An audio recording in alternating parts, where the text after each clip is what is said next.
Tere! Andres Kasekamp siis, nagu näha oli, Maa- ja Ruumiametist nüüd. Maru on siin pidevalt läbi käinud nende 2 päeva jooksul. Räägin siis meie sellistest süvaõppearendustest, et mis me oleme teinud ja mis sellised proof of concept'id on või mis mõtted meil sellega on.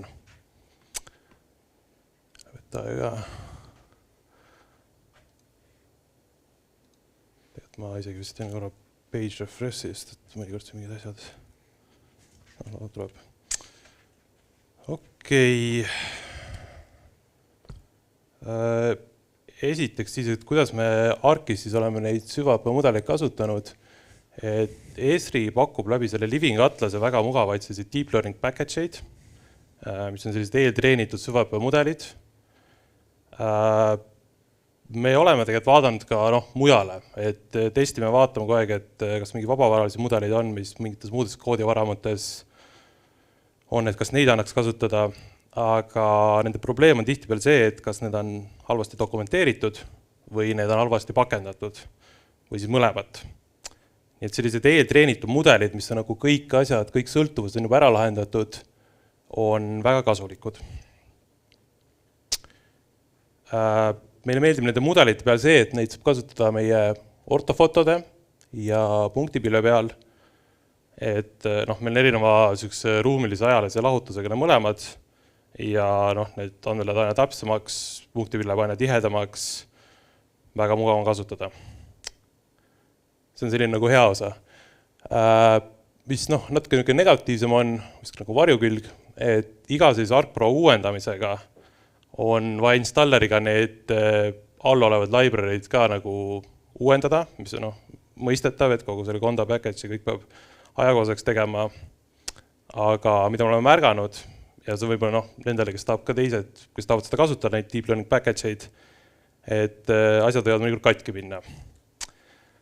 Aga tegelikult suur mure ei ole, et tegelikult see Esri Community Forum ja tegelikult selle package'i all olev kommentaarium on tegelikult üsna abivalmis. Tihtipeale leiab sealt nagu lahenduse, et kui jääte nagu samade asjadega hätta. Nii, konkreetselt, mis me teeme? Mõnda aega tuvastame päikeseparke. Selleks kasutame sellist Solar Panel Detection mudelit, mis on siis Ameerika Ühendriikides välja töötatud. Nagu nimi ütleb, et ta on tegelikult päikesepaneelide tuvastamiseks, aga kui need päikesepargid koosnevadki sellistest üksikutest päikesepaneelidest, siis tegelikult täitsa sobib meile. Nagu Gunter ütles, mõistlik nendel mudelitel on teha peenhäälestamist, seda on meiega teinud. Kasutame oma kevadisi ortofotosid, sulatame või kallame need sinna sisse, saame mudeli natuke paremaks, parandada tulemusi, sest tihtipeale nende mudelitega on see, et nad on töötatud välja kusagil Põhja-Ameerikas. Maastikumuster, selline spektraalne signatuur võib olla küllaltki erinev, aga selle peenhäälestamise funktsiooniga, mis on väga kasulik, oleme saanud palju paremaid tulemusi. Sander rääkis ka, et teeme sellist ulatuslikku eeltöötlust ka selle ARC-Pü mooduliga, mis on seal ARC-issi sees, et õiges järjekorras kõik ortofotod sisse teha, mingi optimeerida mingi protsesse ja siis järeltöötlust teha. Et kohe tuleb skeem ka sellest, et kuidas ta selline väga high level nagu välja näeb. Saame põhimõtteliselt 1/4 Eestist iga aasta niimoodi kaardistatud, et teeme siis seda ETAC-i hüvanguks põhimõtteliselt. Ja kes tahab kasutada, siis nähtusklassiga see E302 õuealad ja siis on seal atribuut ka kasutus 50, mis tähistab päikeseparke. Et võite julgelt kasutada. Üleüldiselt see mudel näeb selline välja, et meil on selline kevadine ortofoto alguses, millest me siis tuvastame paneelid. See näide on küll päris hea, aga selle mudeliga tihtipeale on see, et ta tuvastab ka sellised mingid katuseaknaid näiteks linnades, mingid vente, oleme märganud ka mingid jõgesid, järvesid, muud sellist. Sellepärast peab tegema sellist ulatuslikku järeltöötlust. Põhimõtteliselt generaliseerime paneelid ära, et paneelid muidu on nagu järgivad sellega, et on lõuna poole suunatud, mingid muud sükest geomeetrilist puhastamist teeme ja siis on meil põhimõtteliselt 2 töövooga, üks nendest on, et viime neid tsentroidide kujule, teine on, et teeme bufferanalüüsi, aga lõpptulemus on põhimõtteliselt see, et saame sellise päikesepargi kontuuri mida kaardistajal on juba kergem nagu vaadata ja uurida, kas see on reaalselt päikesepark ja siis seda kaardistusprotsessi sedavõrd kiirendada. Siis, mis me veel teeme, on üksikpuude tuvastamine. Siin kasutame sellist asja nagu tree segmentation, mis on nagu ortofotode pealt mudel ja siis 3-point classification mudel, mis klassifitseerib seda meie lidari punktipilve. See üksikpuude tuvastamine tegelikult on meil üsna pikk ahel, väga automatiseeritud protsess, et me keegi eraldi ei käi neid kontrollimas, aga neid mudeleid on väga kerge, väga mugav kasutada siis kvaliteedi kontrolliks, kuidagi sinna ahelasse sisse ehitada, et seda paremaid tulemusi. Siin kõrval on põhimõtteliselt ortofoto pealt segmenteeritud need puudevõrad. Seda olen põhimõtteliselt kirjutanud R-iga, aga ArcView'ga on ka seal mingisuguseid töövoogusid, et siis filtreerida vastu etakit ja tulemusi niimoodi parandada. Need andmed on ka kättesaadavad. 3D kujul isegi meie 3D kaardi rakenduses, kus me kasutame neid Esri sümboloogia galeriist põhimõtteliselt erinevaid puudemudeleid, aga 2D kujul siis geoportaalis praegu on puuvõra, mis on selline polügoon ja Centroid, mis on siis, peaks tähistama põhimõtteliselt selle tüve asukohta, on siis punktobjekti kujul selline Centroid. Oleme muid mudeleid ka katsetanud, on see hoonete footprint ja kontuuri tuvastamine ja teede tuvastamine, on ka sellised Põhja-Ameerika mudelid. Üldiselt kvaliteet iseenesest ei ole halb, aga meil nagu nõuded on natuke kõrgemad, ehk need mudelid ka nagu paranevad, aga seetõttu oleme siis AI innoprojekti käima lükanud, et mille abil peaks tuvastama siis erinevaid topograafilisi nähtusi natuke paremini, kiiremini ja spetsiifilised mudelid luuakse selle jaoks. Ja siis üks huvitav mudel on, mida siin Gunter ka mainis, et see text SAM, mis ongi põhimõtteliselt järgmine teema, milline me tahan jõuda, et saab sellise tavakeele abil põhimõtteliselt suhelda nende mudelitega, et mis objekte ma tahan sealt leida. Leian, et omab väga palju potentsiaali erinevate meil nähtuste tuvastamiseks, kas või siis päikesepaneelide või üksikpuude töövoogude kiirendamiseks. Et siis mis võiks olla nagu meie visioon selle AI-ga? Et meil maru iga päev päris niimoodi välja ei näe, et kuidagi, ja mul on tulevikus ka ei näe, et kuidagi oleme roboti kõrval, teeme märkmeid, naeratame ja siis robot kuidagi toksib midagi hästi valesti sinna klaviatuurile ja siis paneme näpud püsti ka, et kõik oli korras. Aga me näeme, et on selline kaaspiloot meile, et võiks teatud tööülesandit talle anda, teatud asju võiks niimoodi kiirendada ja tegelikult pakkuda ka sellistele lõppkasutajatele, tavakasutajatele mingit lisaväärtust. Et siis me olen tuvastanud, et mis on probleem, palju tegelikult ei ole probleem, et meil on hästi palju andmeid marus, et väga raske on tegelikult tavakasutajal, kes on mingi spetsialist, kui see konkreetset asja ei kasuta, väga raske orienteeruda seal. Meil on 58 kaardirakendust geoportaalis, siis on ruumiandmete kataloogis 335 andmekogumit, teenust, kaarti ja need on esmaspäevased andmed, et ma just vaatasin 339 juba, et pidevalt suureneb, laieneb ja kui sinna juurde panna veel mingid objektid, et kui võtta mingi punktipild näiteks, see on nagu miljardeid objekte, kui sa tahaksid mingit kindlat ala, rääkimata kõikidest vektornähtusklassidest ja nii edasi. Et see on niisugune mõneti nagu probleem. Siin võiks ka appi tulla selline generatiivne AI, kus võiks seda loomulikku teksti, kus kasutaja suhtleb selle mingisuguse tekstpromptib kuidagi ja siis saab sealt vastused. Ja seal oleme nagu tuvastanud erinevad keerukuse tasandid, mida ta võiks, peaks suutma teha. Et selliste kergete asjade leidmine, näiteks mingi kaardirakenduse leidmine, mida ei ole palju, või siis meie õpitoa materjalid, lihtsalt mingi artikli leidmine, see võiks tegelikult üsna kerge ülesanne olla juba praegu AI-le.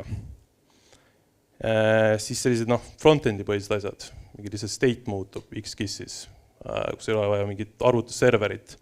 See tegelikult on tehniliselt ka juba praegu üsna teostatav, aga kõik, mis meil siin oleme arutanud, see kõik on praegu proof of concept'i tasandil, ei ole mitte midagi avalikuks veel teinud, oleme lihtsalt mikrotiimides arutanud, kuidas see võiks välja näha. Aga siis sellise millegi uue genereerimine, et see on nagu ilmselt natukene keerulisem, seal on veel erinevad muud tõkked, aga siin võiks appi tulla selline hea töölaua tarkvara, nagu ArcGIS Pro. Et kuidas mingi tulevik võiks nagu välja näha, et ongi mingi tekstikast meil, kus siis kasutaja suhtleb sellega, näiteks soovib leida mingit üleujutusalasid mingis regioonis, võib-olla mingid lisakihid on ka, mida ta soovib seal panna, võib panna mingid viisakusväljendid ka, aga ma lugesin, et tegelikult ei tasu neid panna, et need jäämäed hakkavad palju kiiremini sulama ja siis on neid üleujutusalasid palju rohkem. Et põhimõtteliselt suhtleb sellega ja siis saabki kätte mingi tulemuse.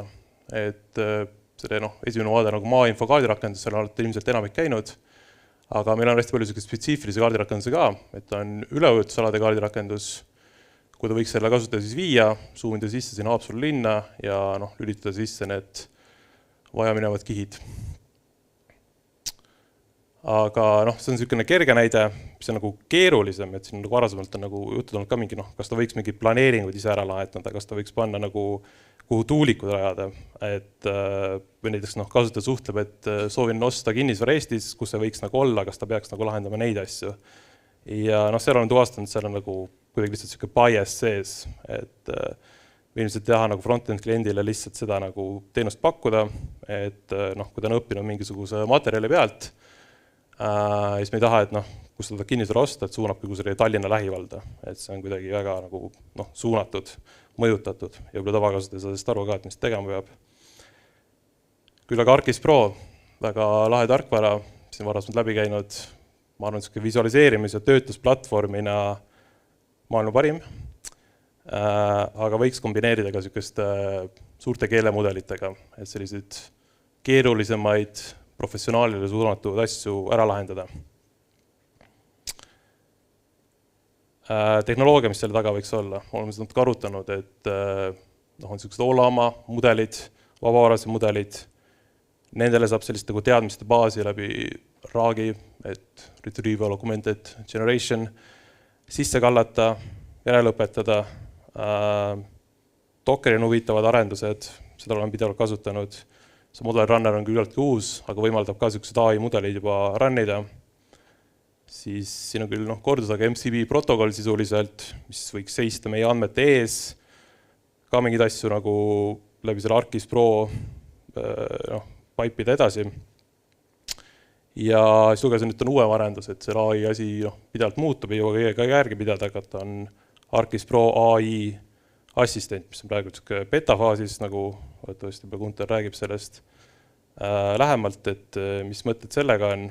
Ma loodan mingi 3.5, 3.6 ja siis sealt edasi võiks see juba palju parem olla, aga see võiks mängu tulla.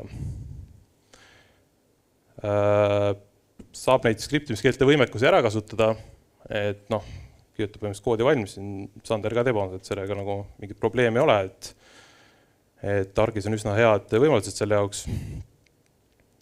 Aga üks probleem, mis on tuvastanud, et see eesti keele korpus on tegelikult üsna nõrk, võib-olla KISS-i spetsiifiliselt võib veel halvemaks minna, et peab natuke võib-olla kaasama selliseid ülikoole, vaatama, mis arendused neil on, õnneks on. Tartus on süvaõppe keelelabor, TalTechis on, tehakse arendusi ja päris lootustandvad tulemused on, et on ka sellised omad eesti keele spetsiifilised keelemudelid, mida võiks seal kasutada. Kuidas ta võiks keerulisematele küsimustele vastata, kas ta suudaks kohe seda ära lahendada? KISS-spetsialistil võib-olla tuleb mõte, kuidas seda kohe hakata lahendama, et küsidagi, et eemalda mingis regioonis, toimikate kõrgusmudelist, mingi puhvriga elektriliinid näiteks. Täitsa tavaline küsimus, et ma ehitaksin selle niimoodi, et kas see AI jõuaks ka selle tulemuseni, et kasutab mingisuguseid ArcGIS tööriistu, rasterkalkulaatorit, mingit puhverdamist. Seda ta ilmselt suudab teha juba praegu, et see lihtsalt ChatGPT ja Gemini ilmselt midagi sellist ka pakub juba. Küll aga need teenused, mis on meil peaks olema kogu aeg ajakohased, taimkate kõrgusmudel, et kas ta kasutab seda näiteks teenuspõhiselt, andmetepõhiselt, kas ta kasutab VFS-i, kui meil on OGC API juba olemas, et kas ta leiab selle õige asja. Kui ma ütlen talle elektriliinid, et ta ei läheks kasutama näiteks OSMI andmeid, et ta on ETAC-i andmed, ja me tahame ikkagi suunatud esmalt ilmselt sisekasutuseks marule, aga ilmselt mingi hetk võib välja pakkuda mingisuguseid teenuseid läbi AI mudeli. Ja see on väga high level, kuidas võiks välja näha hästi natuke lihtlabane, aga põhiliselt kui ArcGIS Prol võiks tekkida siis AI assistent, ma ei tea küll, mis see baasmudel on, Gunteril oleks huvitav rääkida, et mis see on, kas nad teevad Microsoftiga ilmselt mingi OpenAI-ga koostööd. Võiks sinna panna niisugust räägi, teada nagu läbi selle mingi järelõpetamist, aga teoreetiliselt võiks seal olla niisugune server ees, meil on ruumiandmete kataloog, meil on väga palju erinevaid teenuseid, mis kogu aeg nagu täienevad ka, et saame seda nagu hallata, et igasugused VFS-id, VMS-id, andmepõhised asjad, et kasutajal on mingi küsimus, suhtleks sellega, saaks seda tagasi. Et jah, see oleks nagu niisugune üleüldine visioon. Okei, mina tänan. Suured tänud sulle.